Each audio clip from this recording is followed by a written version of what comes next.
Are you looking to expand your organization and struggling to find qualified candidates?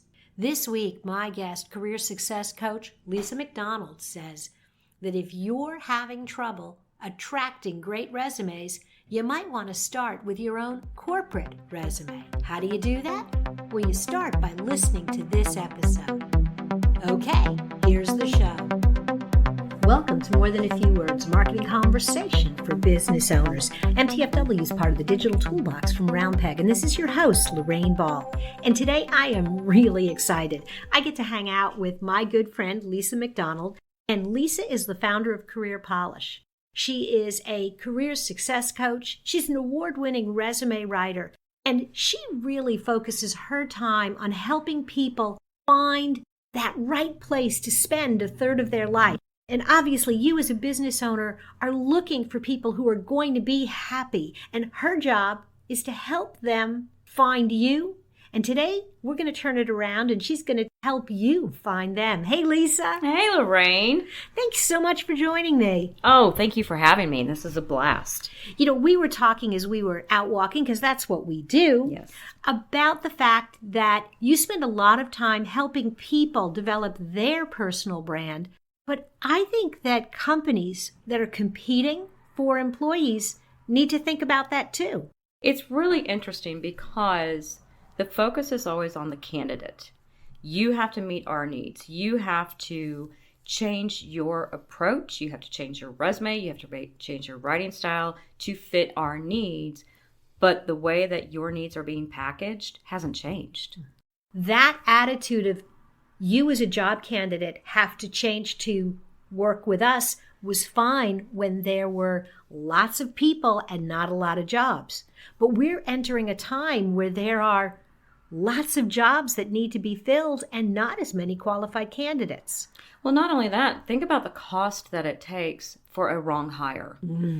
And the training and the investment, not just financial, but emotional, mental, that you're really putting a lot of your resources, especially when you're trying to grow or build, and how taxing it is on your team. So this isn't a mistake that you can take lightly. No, and so you really need to think about your company brand and how you're positioning yourself in the marketplace. What would you recommend for a small business owner that's trying to establish their brand to attract the right candidates? Well, I think that you made a perfect first step, and that is that before you look externally as to what to bring in, look internally as to what you're projecting, because like attracts like. So if your brand is in the market, if it is lackluster, if it is generic, well, then guess what? You're going to really get a lot of resumes that are lackluster and generic.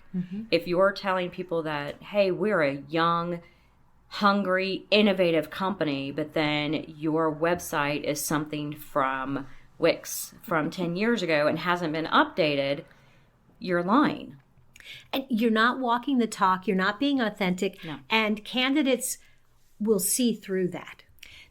And that's a great point, because one of the things that I will tell people when I work with them on their brand, and this goes to a company as well, and especially LinkedIn. Have you ever noticed that when you're on LinkedIn and you're reading a profile, you're reading the words, but you're looking at the picture and you're trying to figure out, how tall is this person? What does their voice sound like? You know, they're from Chicago. What kind of accent do they have? Or they're from, the South. Do they say y'all? Those type of things. So we instinctually build a picture of somebody or something in our head based on the words that they use. This is what I do. This is my specialty in crafting that.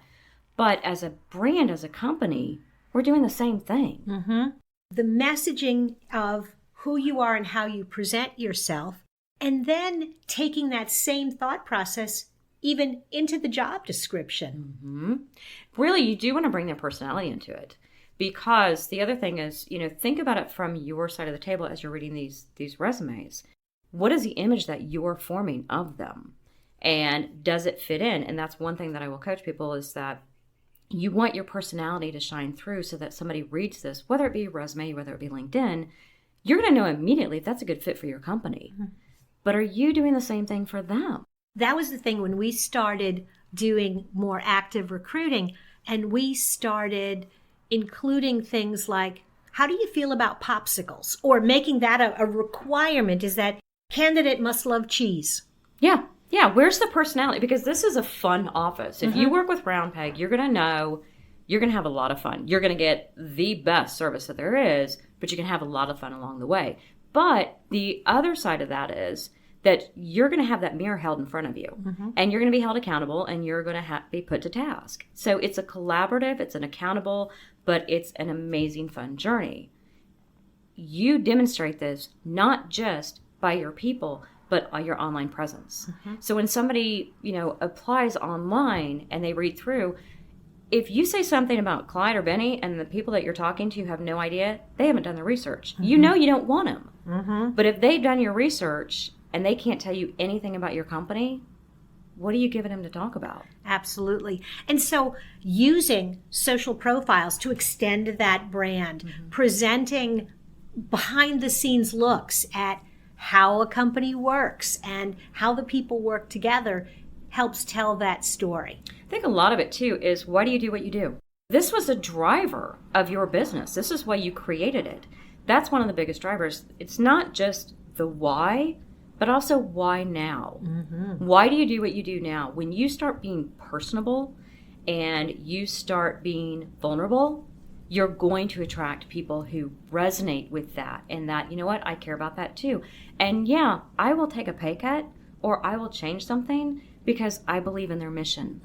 So it starts with kind of going back to your original question. It starts with you and thinking about, if you wanted to hang out with somebody for 8 hours a day, what kind of person do you want to hang out with?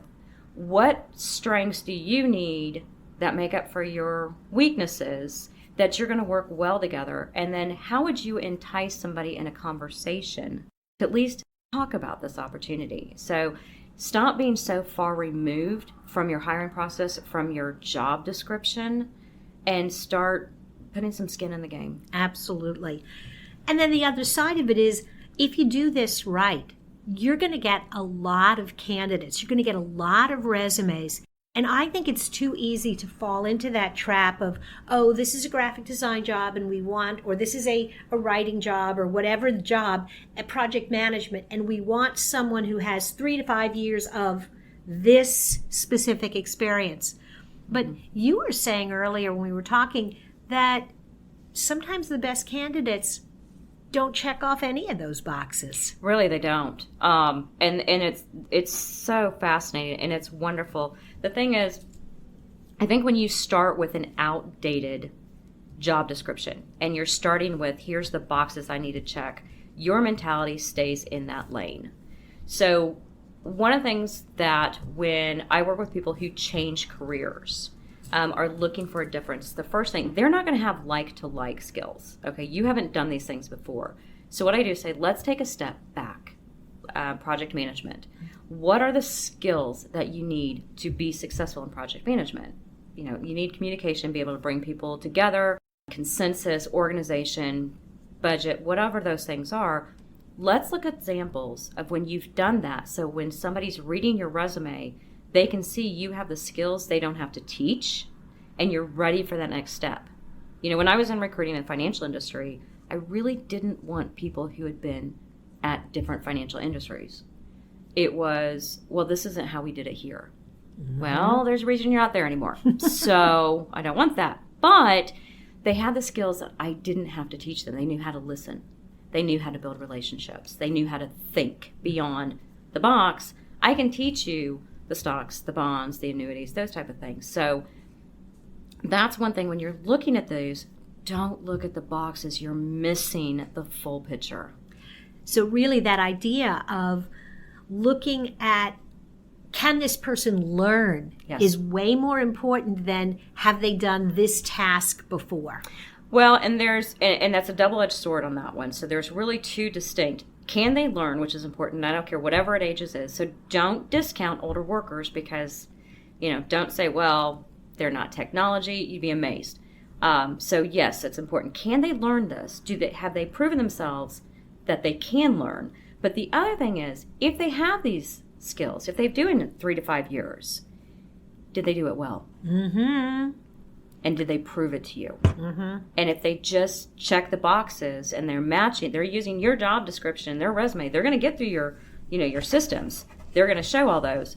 But is it proving you, that they did this well? How did they succeed in these things?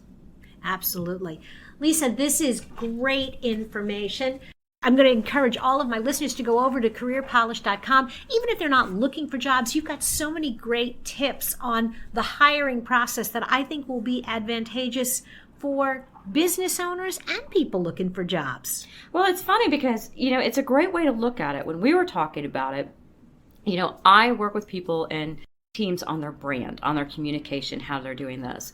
And before we started recording this, what do? You went to my website and critiquing it and saying, you know what, more white space, less words, be more impactful. So the cobbler's children have no shoes. Don't be the cobbler.